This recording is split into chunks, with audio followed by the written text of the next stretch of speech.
부활절 다음 첫 번째 주일입니다. 그 부활절 후에 예수님 부활하신 후에 어떤 일이 있었는가? 특별히 오늘은 도마에 대해서 살펴보기를 원합니다. 그래서 요한복음 20장 24절부터 29절을 통해서 나의 주 나의 하나님, 도마가 그 이전에는, 예수님 만나기 전에는 예수님에 대해서 지식적으로만 알고 있었지만 그 부활하신 이후에 주님을 만난 후에는 진정한 하나님의 아들이요 나의 주인이라는 것을 고백하는 겁니다. 우리의 신앙이 여러 가지로 어려울 수 있습니다. 아픈 사람, 또 여러 가지 힘든 사람들 다 있어요. 왜 이런 일이 생기지? 그렇게 기도하고 했는데 왜 이런 일이 생기지? 그런데 이 일을 통해서 하나님이 주시는 교훈이 무엇일까? 이 일을 통해서 하나님이 내게 원하시는 것이 있습니다. 저는 이번 주간에 지난 주일날, 여러분도 아시는 분은 아실 거예요. 제 바로 밑에 동생 이진한 장로, 주일날 밤에 갑자기 쓰러졌습니다. 혼자 있는데 쓰러져서 5분이 골든타임 시간이에요. 그런데 아침에 우리 동생이 댁에 가서 보니까 침수를 하고 있는데 그 문 앞에서 쓰러져 있더라는 거예요. 근데 토했더래요. 그래서 119를 불러서 갔는데 7시간에서 8시간 됐다, 쓰러진 지.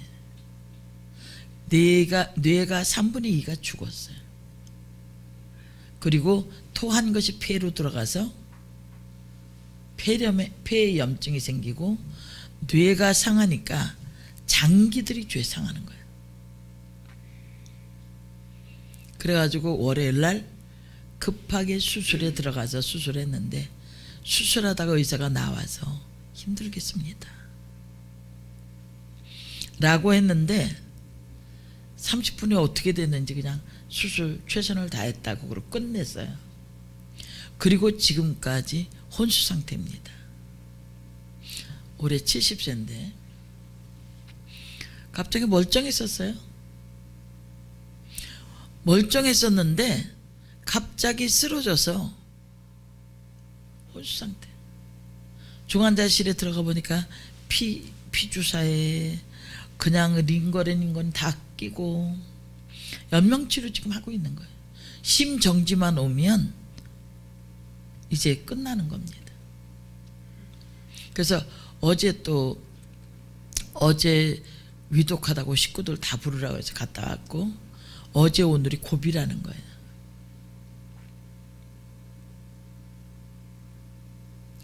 왜 뭐 이런 일이 생기나, 어떤 일이 있을 때 왜 이런 일이 생기지? 그걸 하시지 말고 하나님이 하시고자 하는 일은 결국은 좋은 일이에요. 그때는 내가 이해할 수 없지만, 그래서 저는 이런 계기를 통해서도 갑작스럽게 이렇게 되니까 굉장히 당황하더라고요. 그런데도 불구하고 여기서 냉정한 생각이 뭐냐면 생명의 주관자가 하나님이시고 하나님 손에 달려있다. 하나님이 하실 것이다. 의사가 수술하고 해도 하나님이 하신다. 응? 그런 믿음을 가지고 조급하거나 그런 것이 아니라, 어떤 생각이 드냐면 형제 중에서 아직까지 간 사람이 하나도 없어요. 그러니까 그걸 딱 느끼니까 나도 갈 날이 가깝구나 라는 생각이 들더라고요. 하나님 앞에 살아야지, 하나님 앞에 살아야지 라는 생각이 들더라는 겁니다. 우리의 모든 고난, 지금 내가 견딜 수 없는 어려움, 아픔 누가 알겠습니까? 수술해도 나아진 것 하나도 없어. 그럴지라도 지금 여기서 하나님이 내게 원하시는 것이 무엇일까? 나를 쓰실 의도는 어떤 걸까? 하나님이 이 땅에 그냥 나 보내지 않으셨거든요. 하나님이 쓰실 그 의도가 있습니다. 어떠한 상황 속에서도 하나님께 영광 돌릴 수 있는 내가 내 것이 아니라 주의 것이라는 것을 아시고 믿음으로 잘 인내해서 견뎌주시길 바랍니다. 오늘 24절부터 29절을 통해서 도마가 가졌던 모습들을 살펴보면서 저와 여러분의 믿음을 점검하고 변화되기를 원합니다. 24절 봅니다. 12제자 중에 하나인 디두모라 하는 도마는 예수 오셨을 때 함께 있지 아니한지라. 여기 보면 디두모가 나오고 도마라는 이름이 나옵니다. 우리가 주로 도마 그랬지 않습니까? 이 말은 아람어입니다. 쌍둥이 또는 이중성 그런 말이에요. 디두모는 헬라어입니다. 둘 또 이중적인 것 그런 거예요. 그러니까 이 도마는 이중적인 생각이 늘 있었어요. 그런데 중요한 오늘 초점이 24절 초반에 마지막 절에 있는 대로 부활하신 예수님이 찾아오셨을 때에 함께 있지 아니한지라. 이게 도마의 불신앙을 키우게 된 계기가 됩니다. 25절 한번 볼까요? 제자들이 그에게 이르되 우리가 주를 보았노라 하니 도마가 가로되 내가 그 손에 못자국을 보고 내 손가락을 그 못자국에 넣으며 내 손을 그 옆구리에 넣어보지 않고는 믿지 아니하겠노라 하니라. 얼마나 단호합니까? 내가 그 못자국에 손을 넣어보고 창자국에 손 넣어보지 않고는 절대로 내가 믿지 않겠다. 26절입니다. 지나서 제자들이 다시 집안에 있을 때 도마도 함께 있고 문들이 닫혔는데 예수께서 오사 가운데 서서 가라사대 너희에게 평강이 있을지어다 하시고 27절입니다.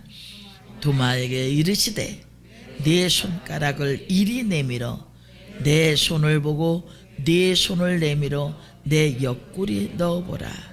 그리하고 믿음 없는 자가 되지 말고 믿는 자가 되라.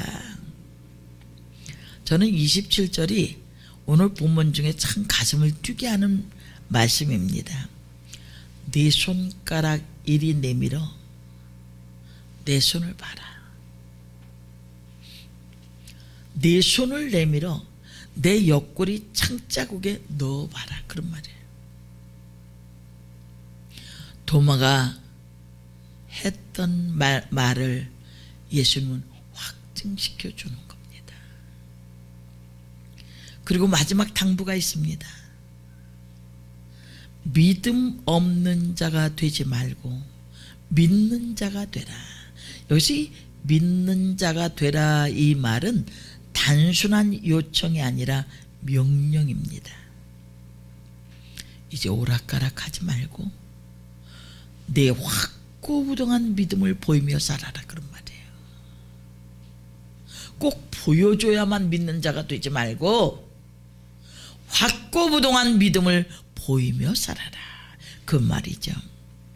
그랬더니 도마가 아주 유명한 고백을 합니다. 도마가 대답하여 가로되 나의 주시며 나의 하나님이시며 나의 주인이시여 나의 주님이시며 나의 하나님이십니다. 29절입니다.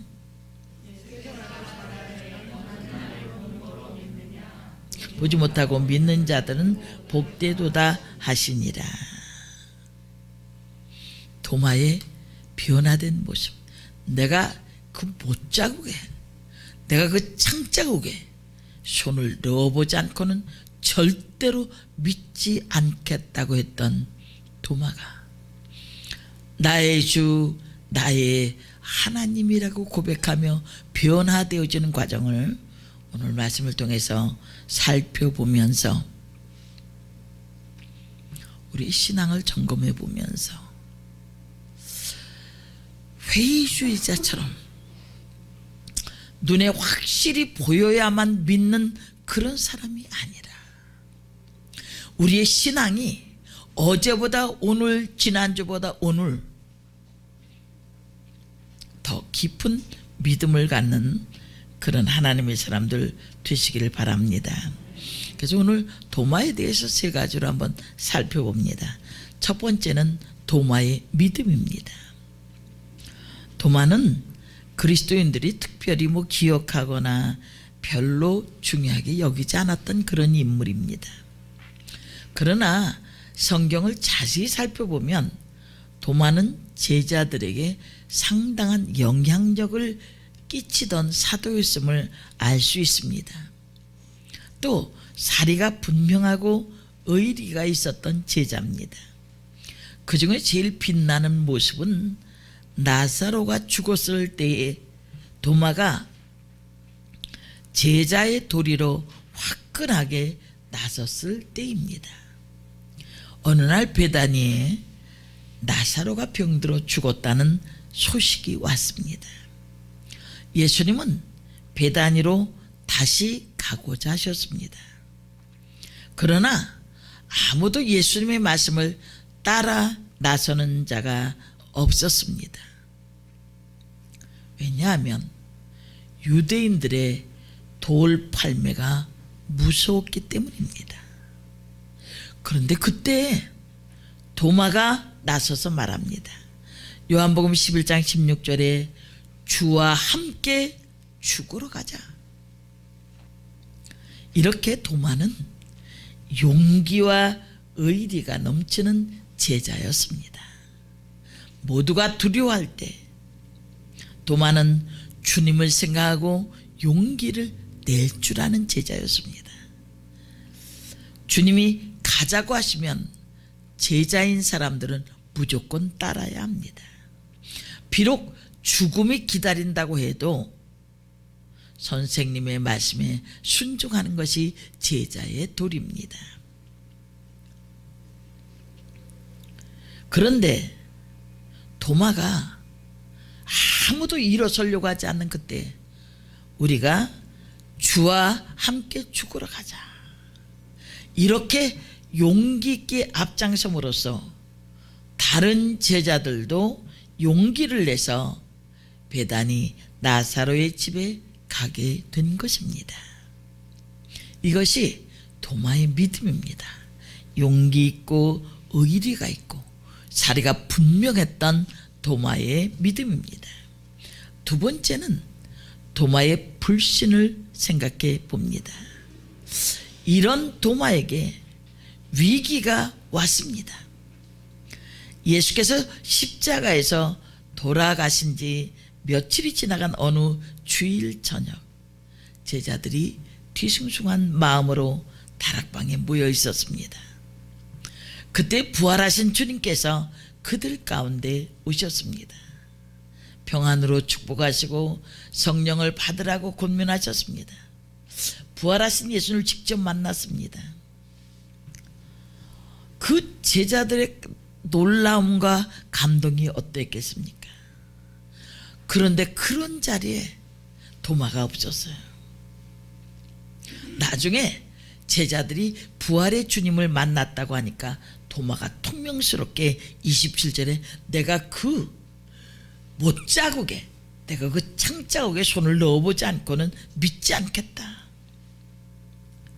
자신의 눈으로 보고 자신의 손으로 만져보지 않고는 못 믿겠다는 말입니다. 아무리 제자들이 예수님의 부활을 증거하여도 도마는 믿을 수가 없었습니다. 어찌 죽은 사람이 다시 살아날 수 있겠다는 말입니까? 내가 예수님의 두 손에 못이 박히는 것을 철저히 보았고, 심지어 죽음을 확인하느라고 로마 병사가 창으로 옆구리를 찌르는 것도 보았고, 어찌 그렇게 죽은 예수님이 다시 살아날 수 있단 말인가? 아마 너희들이 환상일 거야. 그리고 그 바라는 환상 속에 소망 가운데서 환영이 보여질 수도 있는 거야. 그것이 도마의 생각이었습니다. 그러므로 못자국, 창자국 만져보지 않고는 믿을 수 없다고 했던 아주 분명한 사람입니다. 어찌 보면 교회 안에 이런 사람들이 참 많습니다. 하얀 것은 하얗고 까만 것은 까맣고 정확한 손을 거서 이거다라고 결정하는 사람들이 참 많을 겁니다. 때로는 이런 완벽주의가 신앙에 큰 어려움을 가져다 줍니다. 왜냐하면 성경에는 인간의 지혜로 이해할 수 없는 것들이 많이 있기 때문이죠. 그렇게 당당하게 말했던 이 도마는 이것은 분명 불신앙이었습니다. 믿음의 마음이 아니었습니다. 주와 함께 죽으러 가자고 했던 의리와 믿음의 도마는 어디 가고, 부활하신 주님에 대한 불신과 의심만 가득한 불신앙의 도마만 남게 되었을까? 우리가 세 가지를 살펴보면서 우리의 모습도 살펴보아야 합니다. 우리의 신앙이 어떨까? 비대면 예배를 통해서 우리에게 길들여진 습관이 있습니다. 편하게 예배하는 것. 그때와 지금의 예배가 어떤 것이 차이가 납니까? 도마는 늘 멀찍이 예수님을 보았고 지식적으로 이해했던 사람입니다. 그러나 그가 부활하신 예수님을 만난 후에는 나의 주 나의 하나님이다. 오늘 이 자리에도 주님이 함께 하십니다. 성령이 함께 하시는 예배예요. 그렇다면 우리의 예배가 인간적인 그런 욕망만 가지고 드려지는 예배가 아니라는 것을 믿으셔야 하는 거예요. 세 가지로 살펴봅니다. 그렇게 불신앙적인 도마가 된 이유, 그는 인간적인 의리로 주님을 따랐기 때문입니다. 어떤 때는 의리가 믿음보다 강한 것 같이 보일 때도 있습니다. 믿음은 보이지 않지만 의리는 화끈한 행동을 보여주기 때문이죠. 주목세계에서 의리는 생명과 같은 것이더라고요. 자신의 보수나 동료들을 위해서 생명을 버리는 것은 아무것도 아니에요. 이런 의리를 가치 있는 것으로 여기지 않습니다.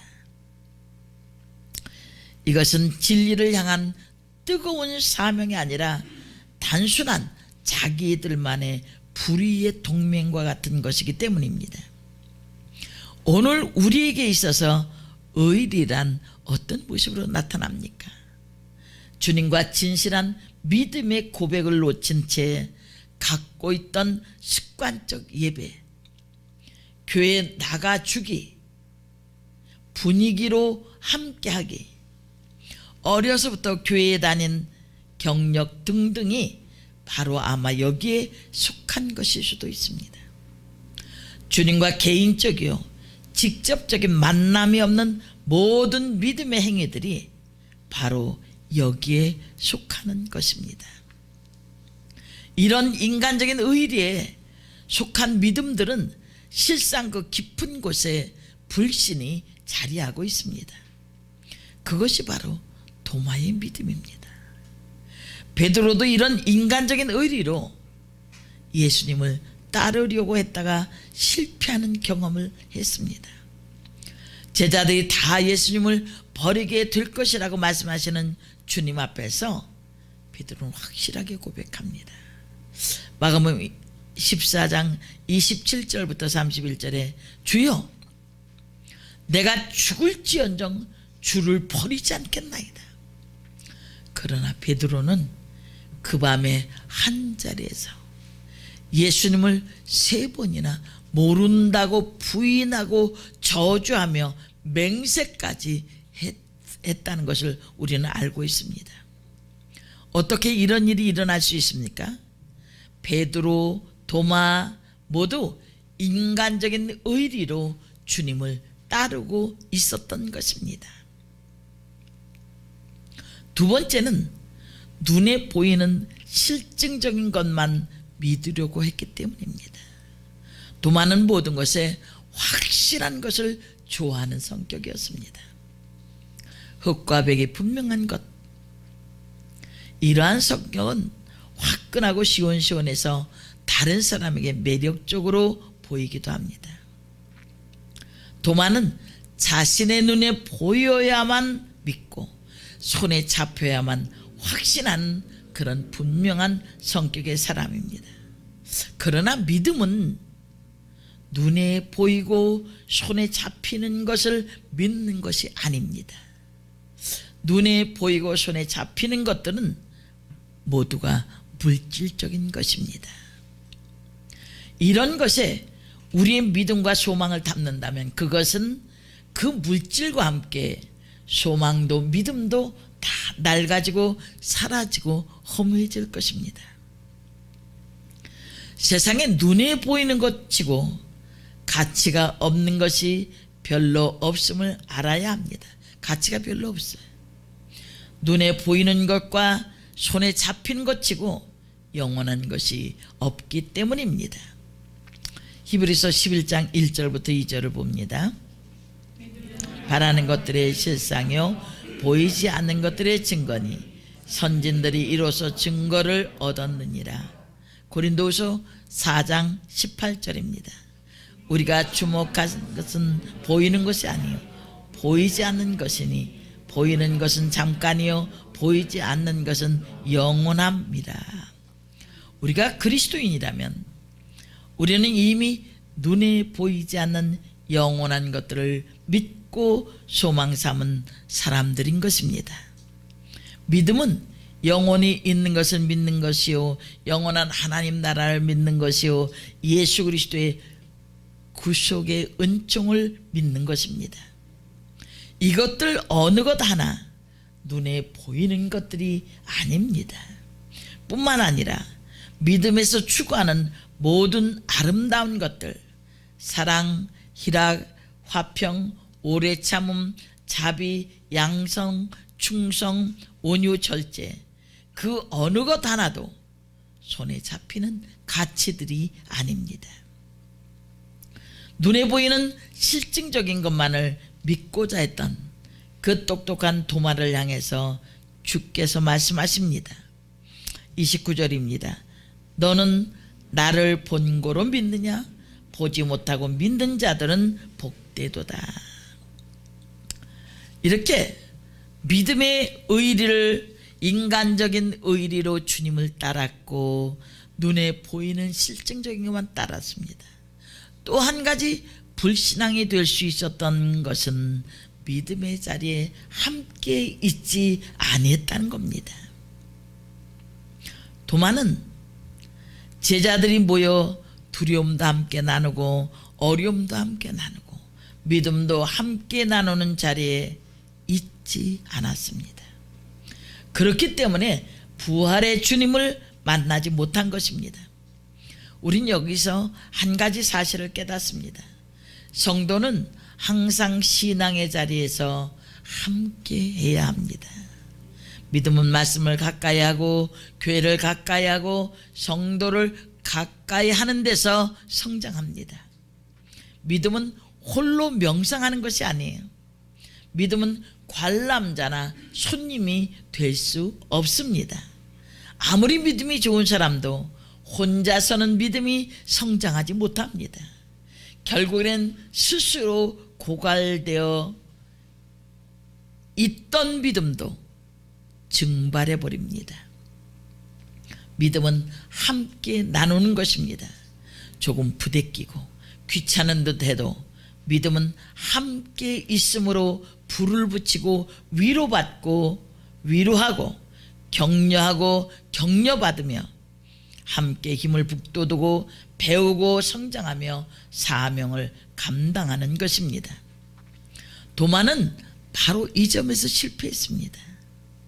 두려움 때문인지 실망 때문이었는지 세상 다른 일에 바빴는지 도마는 다른 모든 제자들이 함께하는 자리에 빠져 있었습니다. 그래서 그는 부활의 주님을 만나지 못했습니다. 그래서 불신앙에 빠지게 된 것입니다. 여러분의 믿음은 어떻습니까? 인간적인 의리로 또 눈에 보이는 실증적인 것으로 아니면 믿음의 자리에 함께 있습니까? 여러분 믿음의 자리에서 여러분의 믿음이 돈독해지고 더욱더 견고한 믿음의 사람들 되시길 바랍니다. 이랬던 도마, 주와 함께 죽으러 가자고 큰소리 뻥뻥 쳤던 그 도마가 한순간에 불신앙의 사람이 되어서 이제는 끝이구나 라고 생각했을 겁니다. 그런데 주님께서 도마에게 한 번의 기회를 더 주십니다. 이게 위대한 사랑이에요. 세 번째는 도마의 변화된 모습을 봅니다. 인간은 불완전한 존재입니다. 그래서 자주 실수하고 자주 넘어집니다. 신앙에서 가장 중요한 것이 실수하지 않는 것, 죄를 짓지 않는 것, 실패하지 않는 것이 아닙니다. 신앙에서 중요한 것은 돌이키는 겁니다. 변화되는 것입니다. 다시 일어서는 것입니다. 실제로 위대한 믿음의 사람들을 보면 모두 실패를 경험했던 사람들입니다. 실패 속에서 자신의 잘못을 또 불신앙을 깨닫고 변화되어 다시 살아남으로 큰 믿음의 사람이 된 것입니다. 다윗도 요나도 베드로도 바울도 삭개오도 도마도 마찬가지로 그러했습니다. 하나님은 우리가 침몰했다고 생각하는 그 순간에 다른 기회를 주십니다. 아주 너 죽어라 그러고 그대로 밀어넣질 않아요. 그 허우적거릴 때 또 다른 기회를 주세요. 그런데 그 기회를 잘 잡아야 합니다. 내가 절망만 하고 좌절만 하는 것이 아니라 그 가운데서 주님이 주시는 기회를 확실하게 붙잡아야 돼요. 의심하는 도마에게 여드레 후에 부활하신 주님이 찾아오셨습니다. 이번엔 다른 모든 제자들과 함께 있었습니다. 그때 주님이 말씀하신 거예요. 27절에 모든 것을 꿰뚫어 알고 계시는 주님께서 누가 일렀나? 이렇게 생각하기 전에 주님이 모든 것을 알고 계심으로 못자국에 창자국에 손을 넣어보라는 거예요. 이때 도마의 표정이 어땠을까? 예수님의 사랑에 온몸이 녹아내리는 듯 했다는 거예요. 자신의 믿음 없음이 부끄러웠습니다. 주님의 그 깊으신 사랑에 감당할 길이 없었어요. 그 확실한 성격, 흑백이 분명한 생각으로 보면 가서 확인을 해봐야 돼요. 예수님 한번 확인해 보겠습니다. 손가락 못자국이 있네요. 옆구리 한번 들어보세요. 이거요. 그렇게 확인했을 겁니다. 그 똑똑한 도마가 그 자리에서 무너져 내립니다. 나의 주님이시여 나의 하나님이십니다. 아마도 도마는 울먹이며 쓰러져 주님 앞에 참이 눈물을 흘렸을 겁니다. 이 도마는요, 이렇게 변화된 도마, 이 도마는 오순절에 성령을 체험한 후에 주님 말씀을 그대로 지키기 위해서 땅끝까지 나아갑니다. 저 멀리 페르시아를 지나 인도까지 가서 복음을 전합니다. 당시 제자들 중에는 가장 멀리까지 복음을 들고 나갑니다. 인도의 칼라미나에서 무릎을 꿇고 기도하는 자세로 창에 찔려 순교해서, 창에 찔려서 창이 뒤에서부터 앞으로 나올 때까지 흔들림이 없었다고 그래요. 도마는 부활하신 주님을 만난 후에 그의 믿음이 달라졌습니다. 고백이 달라졌습니다. 그의 신앙 고백대로 순교의 자리까지 나아가게 된 것입니다. 우리가 도마에 대해서 점검하면서 우리도 점검해야 됩니다. 도마가 한 번은 실패했었습니다. 믿음이 흔들렸었어. 그러나 결국은 더 큰 믿음, 주신 기회를 잘 붙들고 눈에 보여진 것만 보고 믿는 것이 아니라 눈에 보여지지 아니하는 그 하나님을 중심으로 살아갔다는 것이 도마의 이야기입니다. 믿음은 의리가 아닙니다. 눈에 보이는 것을 붙잡는 것이 아닙니다. 나 홀로 외로이 가는 길도 아닙니다. 믿음은 단순히 헌신만 하는 것이 아닙니다. 성경을 아는 지식만 아닙니다. 오랜 경력이 아닙니다. 믿음은 예수님과 나와의 관계입니다. 예수님이 나의 주님이시요 나의 하나님이신 것을 믿는 그것이에요. 그래서 그 예수님을 나의 주로 모시고 믿음으로 사는 것, 말씀으로 사는 것, 그것이 곧 믿음입니다. 나의 주님이시요 나의 하나님이시요. 혹시 신앙이 흔들흔들 안정되지 못했었다면 도마를 바라보며 생각해 보십시오. 한때는 회장도 하고 무엇도 해서 굉장히 믿음 있는 것 같았는데 쓰러진 사람도 많이 있지 않습니까? 주와 함께 죽으러 가자 했던 사람이 어느 순간에 못자국, 창자국에 손을 넣어봐야만 믿겠다는 회의주의가 됐습니다. 그러나 다시 한번 주님이 주신 기회를 통해서 회복된 이 도마는 더 이상 못자국, 창자국에 연연하지 않았습니다. 나의 주님이시며 지금까지는 내가 주인이었는데 이제는 나의 주인은 주님이시며 예수님은 나의 하나님이란 고백을 가지고 마지막 순교의 제물이 된 것입니다. 여러분 어떻게 사시겠습니까? 우리의 환경 속에서 하나님이 안 보이는 것이 아니라 영으로 하나님을 느끼실 수 있기를 원합니다. 그분의 임재 속에 예배하고 그분의 임재 속에 생활하고 그분의 임재 속에서 모든 것을 이루어 가십시오. 이 성전에서 주님은 찾으십니다. 숨은 봉사자들. 나는 너를 위해 목숨까지 버려주었는데 주님이 계신 이 성전을 위해서 충성할 자들을 찾고 계시고 헌신한 사람들을 찾고 있습니다. 그 앞에 나의 주시며 나의 하나님이라는 고백을 가지고 견고히 세워지는 우리 모두가 되어지기를 주님의 이름으로 축복합니다. 기도하겠습니다. 살아계신 아버지 하나님, 부활하신 주님을 만나 변화된 도마처럼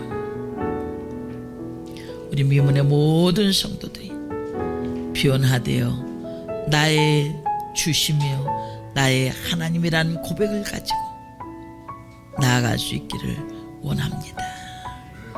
예수님의 이름으로 기도합니다.